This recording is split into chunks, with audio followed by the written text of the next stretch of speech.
네, 오늘의 순위 2위입니다. 서해 공무원 피격 사건. 이대준 씨의 이 유족들이요, 문재인 전 대통령에 대한 고발을 예고했습니다. 서훈 전 청와대 국가안보실장의 구속 기소와 맞물려서 이제 이 사건의 최고 책임자였던 문 전 대통령이 진실을 밝힐 때다. 이게 유족의 입장입니다. 정권이 바뀌자 대통령에게 보고되고 언론에 공포되었던 부처의 판단이 번복되었습니다. 서해 사건은 당시 대통령이 국방부, 해경, 국정원 등의 보고를 직접 듣고 그 보고를 최종 승인한 것입니다. 서훈의 기소장에 나온 사건 은폐와 월북몰이도 보고를 받고 승인하셨다고 스스로 밝혔듯이 그 다음 수순이 궁금합니다. 지시했고 승인했다는 책임은 없고 변명과 말장난만 존재합니다. 안보 체계를 무력화하는 분별 없는 처사에 깊은 우려를 표합니다. 부디 도를 넘지 않기를 바랍니다. 서훈의 기소장에 살아있으면 건지고 죽었으면 내버려 둬라라는 이런 내용. 제 입장에서 그 말을 들었을 때 이 사람들을 어떻게 처리해야 될지, 어떤 식으로 어떤 범위까지 고발을 하고 구속을 시켜야 될지 참담했습니다.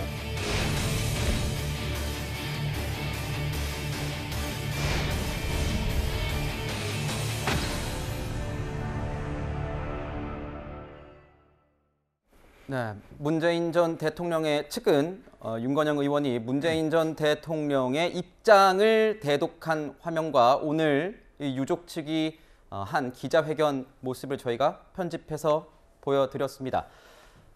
문재인 전 대통령, 서훈 전 실장으로부터 모든 보고를 받고 승인했다고 말했다. 지시, 승인했다고 했는데 책임은 지지 않고 변명, 말장난만 존재한다. 그래서 유족들은 문 전 대통령에 대한 고발까지 검토하고 있다. 위원님, 네. 만약에 고발을 하게 되면요, 검찰이 뭐 어떻게 그 수사 과정상 무조건 문 전 대통령 측을 이렇게 소환 조사하거나 해야 되는 겁니까? 어떻습니까? 그럴 가능성이 있죠. 뭐 소환 조사는 아니더라도 뭐 서면 조사라든지 어떤 방식이든지 일단 조사는 해야 될 것 같습니다. 왜 그러냐면 처음에 검찰이 이 문제를 접근할 때 일단 서훈 전 실장을 정점으로 해서 당시에 이제 국방부 장관, 국가안보실장, 국정원장 등등이 이제 이거를 폐기하고 조작했다. 이런 틀로서 일단 했는데, 문제는 서훈 전 실장 영장실질심사 받기 하루 전에 문재인 전 대통령이 바로 아까 좀 전에 보신 것처럼 내가 다 보고받고 결정했다라는 이야기를 했지 않습니까? 네. 그렇다면 이 보고의 개통선상에서 볼 때 서훈 전 실장이 본인의 행동에 대해서 문 전 대통령에 보고하고 결재를 받았다는 의미로 해석될 수가 있는 거거든요. 이제 그 1차적인 의미가 있는 것이고, 두 번째는 서훈 전 실장이 영장실질심사에서 당시 문 전 대통령한테 보고했던 문건 하나를 공개한 바가 있습니다. 당시 그 문건에 보면 표류하고 있다라든지 이대준 씨가 등등 그 담긴 문건인데, 근데 이 문건이 검찰이 그 국가기록원과 그다음에 서훈 전 실장 집에 압수수색할 때 전혀 나오지 않았던 문건이에요. 그렇다면 이 문건 도대체 어디서 나왔는가? 그러면 이 문건을 대통령이 보고받았을 거 아닌가? 그렇다면 대통령 당시에 어떤 지시를 하고 어떠한 조치를 한 것인지 이 부분에 대해서 이제 확인할 필요가 있는 것이죠. 문 전 대통령은 지난번 감사원 감사를 대해서 무례하다라고 이제 거부를 했지 않습니까? 근데 검찰에서 이미 이제 이 서훈 전 실장이 구속이 됐고, 그다음에 구속 과정에서 그런 어떤 상부의 보고에 대한 사실이 나왔고 문건도 나왔기 때문에, 그래서 이제 지금 이대진 씨가 일단 저렇게 기자회견에서 고발하겠다는 거 아니겠습니까? 원래 이대진 씨는 처음에 고발할 때 문 전 대통령을 고발하지 않았습니다. 왜냐하면 직접적인 이야기가 나오지 않았기 때문에. 근데 지금 상황을 보면 문 전 대통령이 모든 진실을 밝히겠다라고 이야기를 했는데, 지금 와서 보니 본인이 모든 거를 예를 들어서 결재했다라고 이야기를 한다면, 그러면 도대체 어떤 근거로 어떤 보고를 받고 했는지에 대해서는 최소한 확인해야 되는 그런 어떤 형사적 절차가 남아있지 않는가, 그런 생각이 듭니다. 그런데 위원님, 지금 보면 뭐 확정적인 그런 보도는 아니었지만 저간의 어떤 검찰의 기류를 봤을 때 기자들이 보기에는 신중한 모드를 지키고 있다. 문 전 대통령을 조사하는 것. 왜냐하면 정치적 파급력이 그만큼 크기 때문에. 그런데 이 유족들이 이렇게 고발을 직접 하게 되면은 직접 수사를 해야 될 상황이 오게 되고 그렇게 되면 검찰로서도 굉장히 부담스럽지 않을까. 왜냐하면 지금 이재명 대표의 사법 리스크도 걸려 있는 상황이기 때문에 야권을 자극하는 이런 모양새가 좋지 않을 것 같다. 이런 분석들도 나오거든요. 그렇죠. 바로 그 지점이 굉장히 검찰을 곤혹스럽게 할 겁니다. 그래서 제가 아까 말씀드렸던 그러한 사실들이 나오고 유족들이 고발을 했기 때문에 자칫하면 이제 현재 이 검찰 수사를 두고 이재명 대표 측과 그다음에 옛날 이 반대 측에서는 상당히 좀 기류가 다르잖아요. 근데 문재인 전 대통령을 만약에 검찰이 소환해 조사를 한다고 그러면 이게 이제 야당이 똘똘 뭉치는 효과가 분명히 있는 것이고 또 만약 문 전 대통령이 과연 이거를 그러니까 본인의 어떤 면에서 보면 그냥 레토릭으로 내가 부하들이 했는데 내가 당연히 보고받았다 이런 식으로 한 것인지 아니면 진짜 본인이 모든 것들을 일일이 보고받고 결정한 것인지 이 문제에 대한 아주 분명한 것은 없거든요. 그렇다면 이제 아마 검찰은 일단 그런 부분을 확인하는 선에서 아마 제가 볼 때는 서면 조사라든지 이런 형태를 통해서 하고 만약에 추가적인 증거가 있다 그러면 소환 조사를 하는 그런 단계를 밟지 않을까 싶습니다. 김재원 의원님 어떻습니까? 검찰 조사 하겠죠? 어떻게 보세요? 저는 뭐 지금 단정하기는 어렵다고 봅니다. 왜냐하면 검찰에서 문재인 전 대통령을 조사를 해서 뭐 얻을 것이 별로 없다고 판단을 한다면 굳이 조사를 해서 사실 성과도 별로 없는 그런 조사 끝에 비판을 받을 가능성이 있기 때문에 신중하게 결정할 거라고 봅니다. 우리가 이제 조금 언론이나 또는 야당 측, 특히 이제 문재인 대통령 측의 대응이나 또는 어떤 언론 쪽에서 그 출연해서 말씀하시는 분들도 이 사건에 대해서 상당히 왜곡해서 말씀하시는 경우가 있어요. 뭐냐면 문재인 전 대통령 또는 서훈 전 그 실장이 이분이 그 이대준 씨가 월북을 했다라고 판단을 한 것 자체를 지금 문제 삼는 것이 아니고 여러 가지 객관적으로 드러난 사실 중에서 월북으로 발표를 하면서 월북이 아니라는 증거가 굉장히 많은데 그 증거들을 삭제를 지시하고 그것을 통해서 사실은 월북몰이를 한 것이다라고 하는 이 점에 대해서 이제 직권남용죄 뭐 이런 내용으로 처벌을 하는 거죠. 그러면 문재인 전 대통령은 아예 그 서훈 전 실장으로부터 해수 공무원 이 사람이 월북한 것으로 판단됩니다라고 보고를 받고 그에 대해서 그러나 월북이 아닌 것 같은 증거들도 있다. 뭐 그 정도로 보고를 했을 때 그러면 그것을 어떻게 발표할 것인지를 그냥 총괄적으로 대통령이 뭐 잘 알려서 국민들이 납득하도록 해라라고 지시를 했든 어쨌든 뭐 그런 지시 내용 자체가 불법이 아닐 가능성도 많죠. 대통령이. 그러면 지금 대통령이 보고를 받았고 그에 대해서 지시를 했을 때 그 내용이 불법 지시가 대통령은 지시가 아니지만 관계장관 회의에서는 이것을 전부 삭제하고 나중에 혹시 문제가 되면 안 되니까 확실하게 조치를 해야 됩니다 해서 그렇게 몰아갔다면 결국에는 그때 모인 장관들은 처벌을 하더라도 대통령에게 직접 책임을 물을 수는 없는 거죠. 또 이제 청와대의 운영 관리상 사실 그랬을 가능성도 많고요.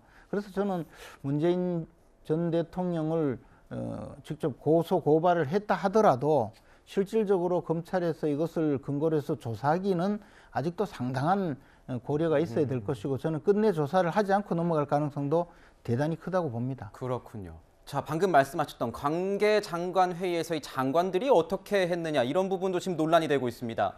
사건 당시에요 이런 일이 있었습니다. 외교부 패싱 논란이 제기됐던 건데요. 무슨 얘기일까요? 강경화 전 외교부 장관의 발언을 저희가 준비해봤습니다.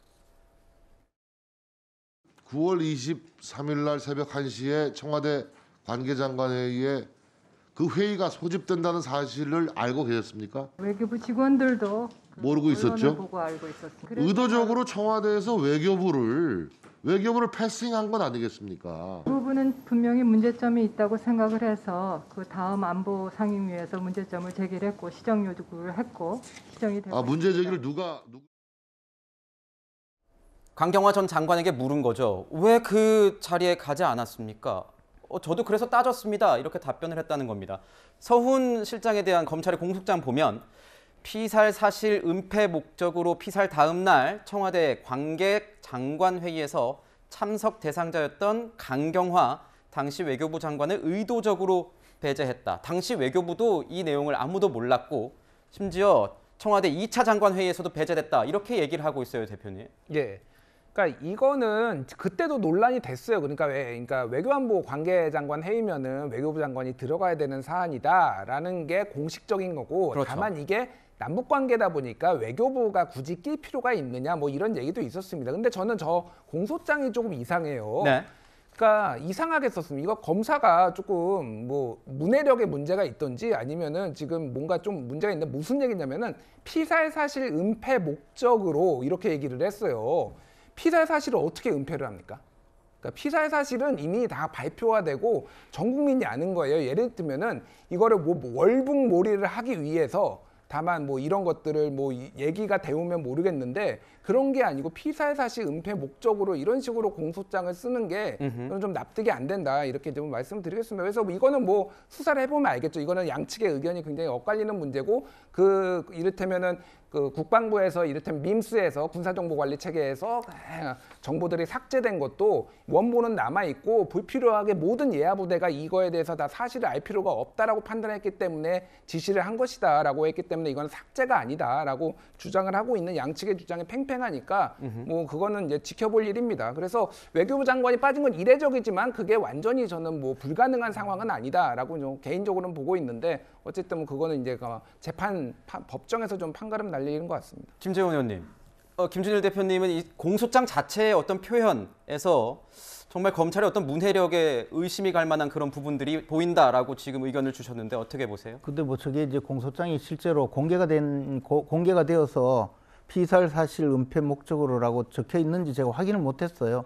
그게 아니라 취재 과정에서 조금 오해가 있었는 건지는 잘 모르겠는데 저렇게 썼다면 저는 그것도 조금 이해가 가지는 않습니다. 뭐 그런데 아마 공소장 그대로 옮긴 기사가 아닐 가능성이 많다고 봅니다. 그리고 저게 이제 청와대 관계장관 회의라고 외부적으로 나와 있지만요. 외교부 장관을 빠질 수가 없는 것이 그게 NSC 회의였거든요. 네. 국가안전보장회의인데 국가안전보장회의에는 당연직으로 외교부 장관이 국가안전보장회의의 회의 멤버로 되어 있습니다. 네. 외교부 장관, 국방부 장관은 반드시 참석해야 되는 그 장관으로 되어 있거든요. 통일부 장관은 사안에 따라서 빠질 수도 있는데요. 그래서 그것 때문에 외교부 장관이 항의를 한 것이지 지금 뭐 외교부 장관이 북한 문제이기 때문에 들어가도 되고 안 들어가도 되고 그런 문제가 아니라 이게 법적인 문제거든요. 그때 당시 항의했다는 건 바로 그런 취지입니다. 근데 이게 이제 원래 이런 일이 생기면 NSC 상임위를 소집을 합니다. 그러면 상임위의 당연직 멤버가 외교부 장관이거든요. 근데 통보를 해서 소집을 해야 되는데 문제는 관계장관 회의를 소집을 했어요. 그 다음에 또 그날 새벽, 그 다음날 아침까지 두 번에 걸쳐서 저도 그거 굉장히 의문스러웠어요. 그 다음 3차 회의 때 NSC 상임위를 열었어요. 근데 그 이유가 뭐냐? 결국 왜냐하면 강경화 장관이 당시에 해외 갔다가 들어와서 격리 중이었습니다. 그러면 외교부 장관이 뭐든 외교부 차관이라도 와야 되거든요. 근데 지금 당시에 서훈 전 실장은 강경화 장관이 오게 되면 예를 들어서 지금 아까 이야기했던 은폐 문제는 이 사실이 처음에 언론 보도가 되기 전에 처음에는 이 사실을 어떤 면에서 보면 영장에 보면 숨기려고 했는데 언론 보도가 되면서 은폐를 할 수 없으니까 그 다음에 월북몰이를 갔다란 거거든요. 그러니까 이 회의에 왜 강경화 장관을 안 오게 하냐 이유는 결국 강경화 장관이 오게 되면 여러 가지 이야기가 흘러나갈 가능성이 있다. 나중에 문제가 될 수 있다. 그래서 이제 서훈 실장이 이거를 관계장관 회의라는 형태를 통해서 몇몇 장관만 모은 겁니다. 보통 이런 사안은 반드시 NSC 상임위를 열어야 되는데 왜 굳이 두 차례에 걸쳐서 NSC 상임위를 안 열고 관계장관 회의를 열었는가? 그거는 이제 검찰에서 볼 때는 결국 이 사태를 어떤 면에서 좀 은폐하고 뭔가 하기 위해서 강경화 장관이 오면 이 사실이 자칫하면 외부로 유출될 수도 있다. 뭐 신뢰를 하지 않는 것 아닌가? 뭐 그런 취지에서 아마 검찰은 보고 있는 것 같습니다. 네. 방금 이 사안에 대해서는 김준일 대표님도 말씀하신 것처럼 양측의 어떤 입장이 굉장히 팽팽한 상황입니다. 서훈 전 실장 측은 당시 실무자 포함해서 200~300명 정도가 알았고 SI라고 하죠. 특수정보 다 알고 있었기 때문에 은폐 시도 자체가 불가능한 상황이다라고 지금 주장을 하고 있는 상황입니다. 그렇다면 이번 주에 지금 들어보니까 강경화 전 장관에 대한 수사, 조사가 이루어질 것 같다 이렇게 하는데 그러면 좀 실마리가 나올 수도 있을까요? 네. 그러니까 이제 당시 그 관계장관 회의에 참석을 못했던 강경화 장관을 검찰이 소환 조사를 하는 이유는 당시에 NSC가 어떻게 열렸고 그리고 거기에서 나눈 내용이 어느 정도 공유가 됐는지 이제 이것을 확인을 해야만 은폐 지시가 있었는지 없었는지를 판별할 수 있기 때문에 이제 참고인으로 지금 소환 조사를 할 예정인 것으로 보이고요. 앞서 보신 것처럼 국회 답변 과정에서도 전혀 그 회의가 열렸다는 것을 몰랐다는 것으로 봤을 때는 검찰에 나가서도 여전히 당시 상황은 자신은 연락받은 바도 없고 어떠한 은폐 지시도 없었다. 이렇게 그 뭐 정해놓은 답변을 하지 않을까 이렇게 예상을 해봅니다. 네. 지금 관심은요, 문 전 대통령에 대한 처분 방향이 어떻게 될 것이냐 이렇게 쏠리는 것 같습니다. 서해 피격 사건 최종 수사 결과가 나올 때쯤에 아마 판가름이 나지 않을까 이런 조심스러운 예측들이 나오고 있습니다. 그렇다고 그 사이에 문 전 대통령에 대한 검찰의 직접 수사 가능성이 없는 건 또 아니라고 하네요. 탈북어민 강제 북송 의혹 수사도 진행 중인 만큼 검찰의 판단을 지켜봐야 할 것 같습니다.